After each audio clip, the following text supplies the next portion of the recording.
Assalamualaikum warahmatullahi wabarakatuh. Alhamdulillah bisa bertemu lagi dengan kami. Semoga kalian diberikan kesehatan dan keselamatan dimanapun kalian berada. Sebelumnya, perkenalkan kami dari kelompok 1 Kimia Dasar yang beranggotakan saya sendiri, Gofur, yang kedua Fikri, yang ketiga Dian, yang keempat Elsa Agustin, yang kelima Indana Ranu Hidayah, dan yang terakhir yaitu Jauharat Nafisah. Di sini kami akan menyampaikan kegunaan isotop di berbagai bidang. Kita mulai pada kegunaan isotop yang pertama, yakni kegunaan isotop di bidang arkeologi. Karbon 14 atau C14 adalah isotop karbon radioaktif yang dihasilkan di atmosfer bagian atas oleh radiasi kosmis. Senyawa utama di atmosfer yang mengandung karbon adalah karbon dioksida atau CO2. Sangat sedikit sekali jumlah karbon dioksida yang mengandung isotop C14. Tumbuhan menyerap C14 selama fotosintesis. Dengan demikian, C14 terdapat dalam struktur sel tumbuhan. Tumbuhan kemudian dimakan oleh hewan, sehingga C14 menjadi bagian dari struktur sel pada semua organisme. Yang kedua, kegunaan isotop di bidang kedokteran. Yang pertama, sterilisasi radiasi. Radiasi dengan dosis tertentu dapat mematikan mikroorganisme, sehingga dapat digunakan untuk sterilisasi alat-alat kedokteran. Yang kedua, terapi tumor atau kanker.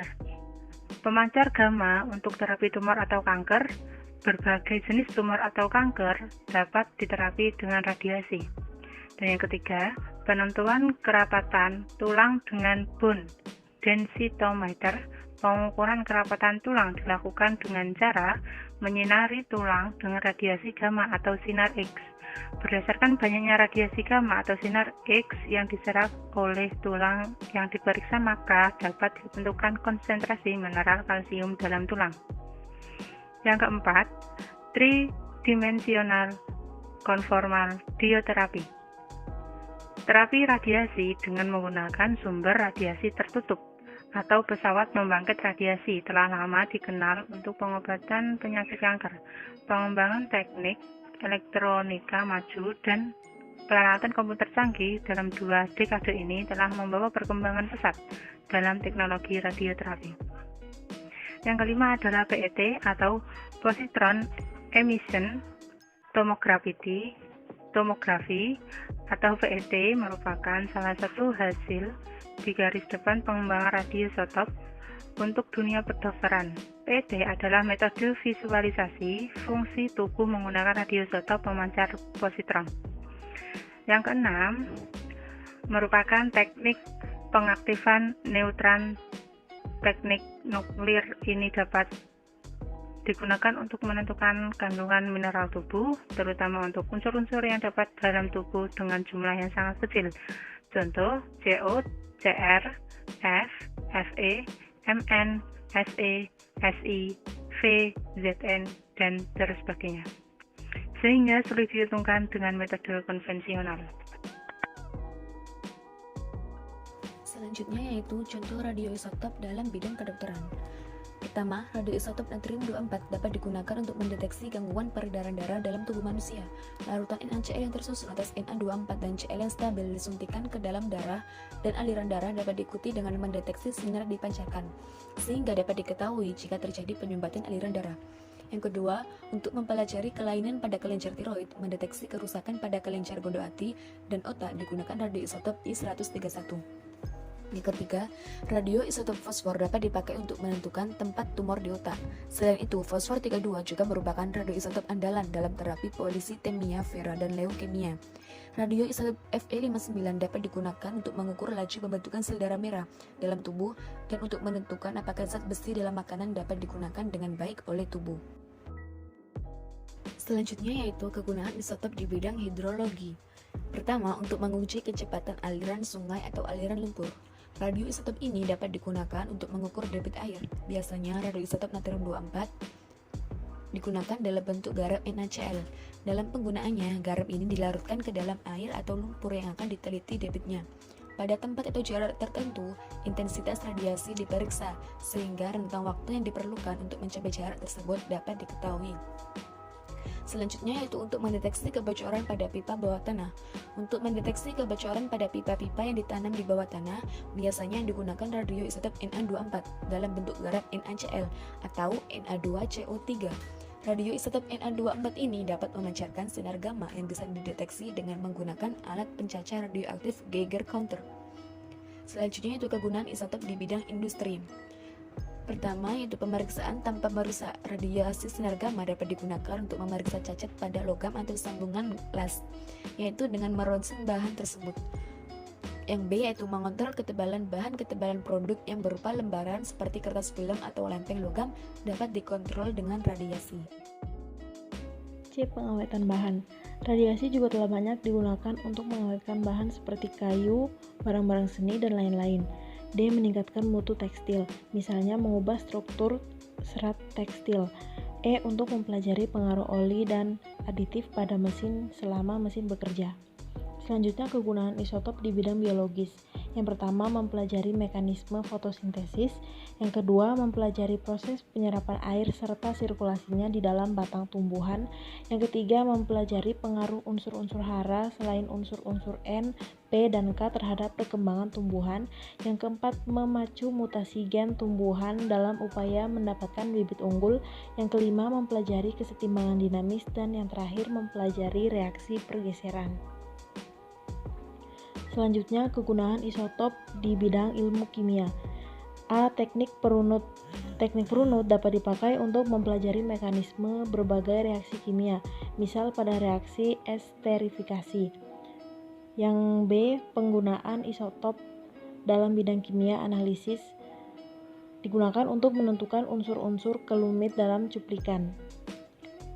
Analisis dengan radioisotop atau disebut radiometrik dapat dilakukan dengan dua cara, yaitu sebagai berikut. Yang pertama, analisis pengeceran isotop. Larutan yang akan dianalisis dan larutan standar ditambahkan sejumlah larutan yang mengandung suatu spesies radioaktif. Kemudian zat tersebut dipisahkan dan ditentukan aktivitasnya.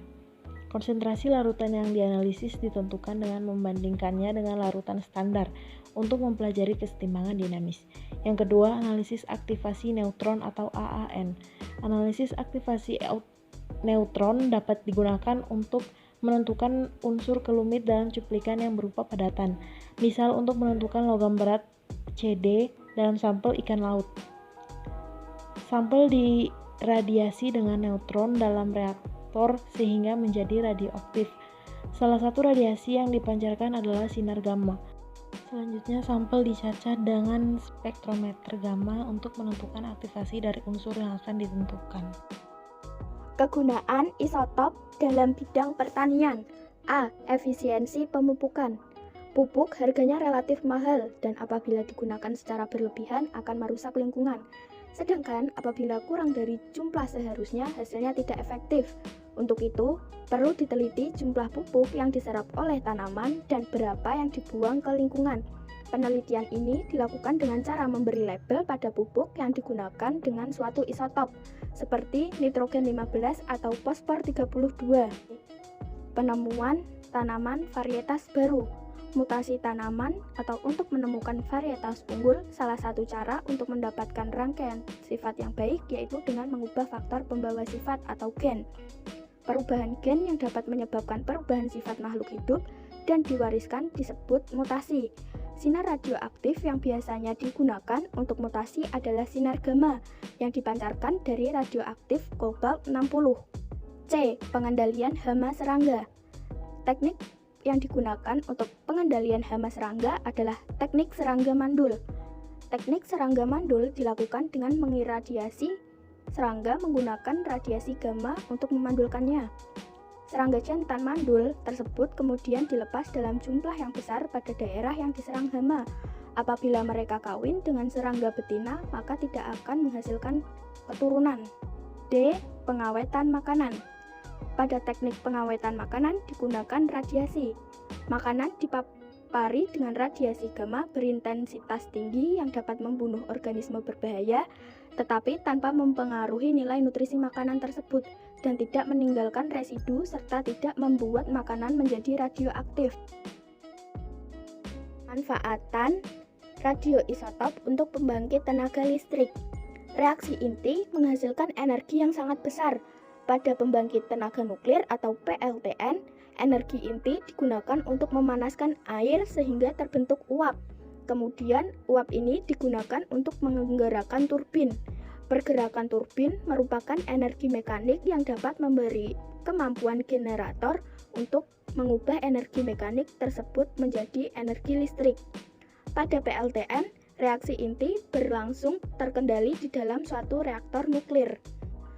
Selanjutnya, pemanfaatan radioisotop dalam bidang pertambangan.